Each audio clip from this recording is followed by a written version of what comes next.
Xin chào quý vị. Chào mừng quay trở lại kênh Trí Tuệ Phật Học. Đây là series Tánh Không và Con Đường Trung Đạo. Tập 2. Không có gì trong đời tự nhiên xảy ra.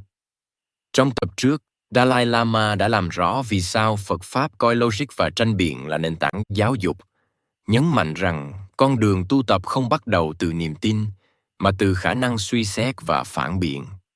Trong buổi giảng dành cho học sinh và thanh thiếu niên Tây Tạng, Dalai Lama nhiều lần quay lại một điểm then chốt. Nếu không hiểu duyên khởi, thì rất khó tiếp cận đúng tinh thần của Phật Pháp. Theo Ngài, đây không phải là một khái niệm phụ trợ, mà là nền tảng chi phối toàn bộ hệ thống giáo lý. Ngài giải thích duyên khởi theo cách rất trực tiếp. Mọi sự vật, hiện tượng đều hình thành nhờ vào nguyên nhân và điều kiện. Không có bất cứ pháp nào xuất hiện một cách ngẫu nhiên, cũng không có thứ gì tồn tại độc lập, tự thân, không nương vào cái khác. Khi các duyên hội đủ, hiện tượng sinh khởi. Khi điều kiện tan rã, nó cũng theo đó mà biến mất. Dalai Lama nhấn mạnh rằng, duyên khởi không phải là một học thuyết mang tính triết lý trừu tượng, mà phản ánh đúng cách đời sống đang vận hành. Từ cảm xúc, suy nghĩ cho đến hành động, tất cả đều xuất hiện do nhiều yếu tố kết hợp. Không có gì tự nhiên sinh ra, cũng không có gì tồn tại mãi mãi. Theo Ngài, chính từ duyên khởi mà Phật Pháp vượt qua hai quan niệm sai lầm phổ biến. Một là cho rằng mọi thứ có một bản chất cố định, bất biến. Hai là tin rằng mọi thứ hoàn toàn ngẫu nhiên, không có trật tự hay nguyên nhân. Cả hai đều không phản ánh đúng thực tại. Dalai Lama cho rằng khi hiểu duyên khởi một cách đúng đắn, con người sẽ thấy rằng thế giới không bị chi phối bởi định mệnh. Mọi sự việc đều có điều kiện để phát sinh, và chính vì có điều kiện, chúng có thể được thay đổi. Đây là điểm then chốt khiến Phật Pháp không rơi vào thái độ cam chịu.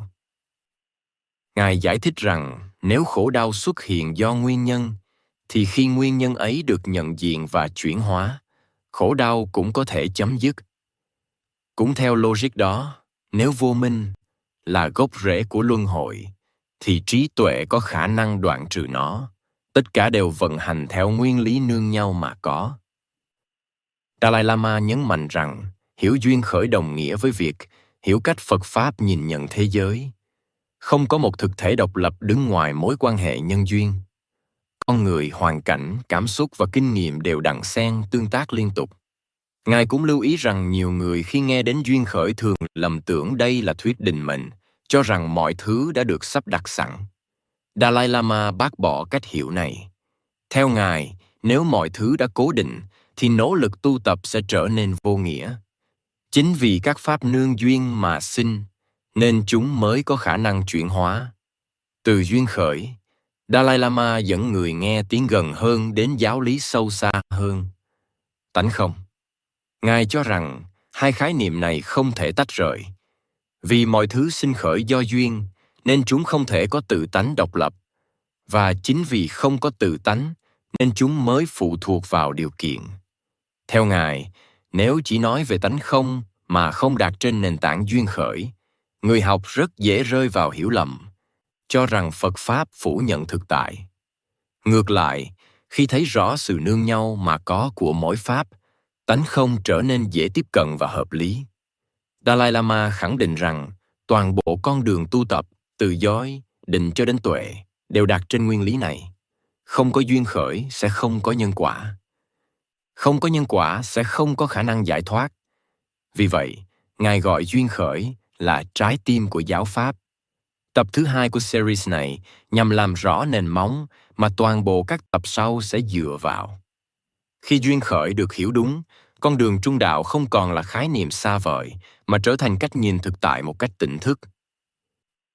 Ở tập tiếp theo, series sẽ đi sâu vào một câu hỏi khiến nhiều người bối rối. Tánh không có phải là không có gì hay không? Xin cảm ơn quý vị đã đồng hành cùng kênh Trí Tuệ Phật Học. Xin chúc quý vị luôn mạnh khỏe, an nhiên giữa đời thường. Hãy nhấn like và subscribe kênh để không bỏ lỡ những nội dung hữu ích tiếp theo nhé.